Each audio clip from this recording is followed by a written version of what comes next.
వీక్షిస్తున్న తెలుగు ప్రేక్షకులందరికీ నమస్కారం. ఈ వీడియోలో బంగారం మరియు వెండి ధరలు తెలుసుకుందాం. అయితే ప్రతిరోజు కూడా మీకు జెన్యూన్ అప్డేట్స్ అయితే అందజేస్తున్నాం. ప్రతి ఒక్కరు ఛానల్‌ని సబ్స్క్రైబ్ చేసుకోండి.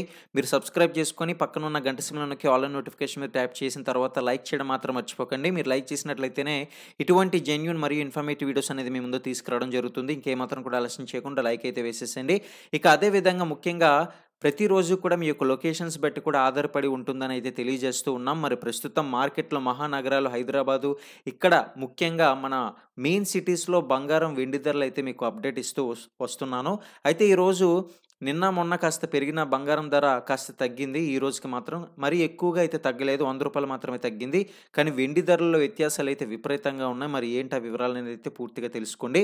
అయితే ముఖ్యంగా 22 క్యారెట్లకు చెందిన తులం రేటు బంగారం ఎంతుందంటే రూ. 100 తగ్గి 66,250 వద్దైతే ట్రేడ్ అవుతుంది.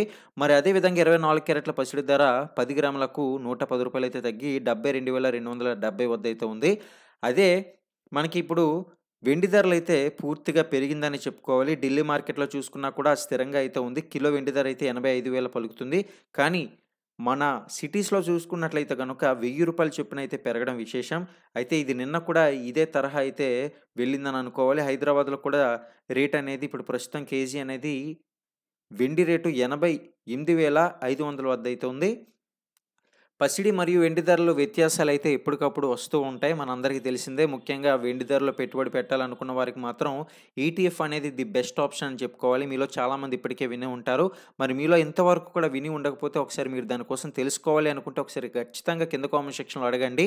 సిల్వర్ ఈటీఎఫ్ ఉంటుంది. అదే విధంగా మనకి గోల్డ్ ఈటీఎఫ్ కూడా ఉంటుంది. ఇందులో ముఖ్యంగా గోల్డ్ అలాగే సిల్వర్‌లో ఈ మధ్య ఎక్కువగా పాపులర్ అయితే అవుతుంది. ఈటీఎఫ్ సిల్వర్‌లోనేంటంటే మనకి విపరీతమైన లాభాలైతే పొందుతున్నారు. ఎవరైతే ఇన్వెస్టర్స్ ఉంటారో వారందరికీ కూడా ఒక మంచి వార్త అని చెప్పుకోవాలి. ఈటీఎఫ్ సిల్వర్‌లో మాత్రం వివస్మైన రిటర్న్స్ అయితే వస్తున్నట్లుగా నిపుణులైతే తెలియజేస్తున్నారు. మరి దీనికి సంబంధించిన వివరాలు తెలుసుకోవాలనుకుంటే సబ్స్క్రైబ్ చేసుకొని కింద కామెంట్ సెక్షన్‌లో తెలియజేయండి.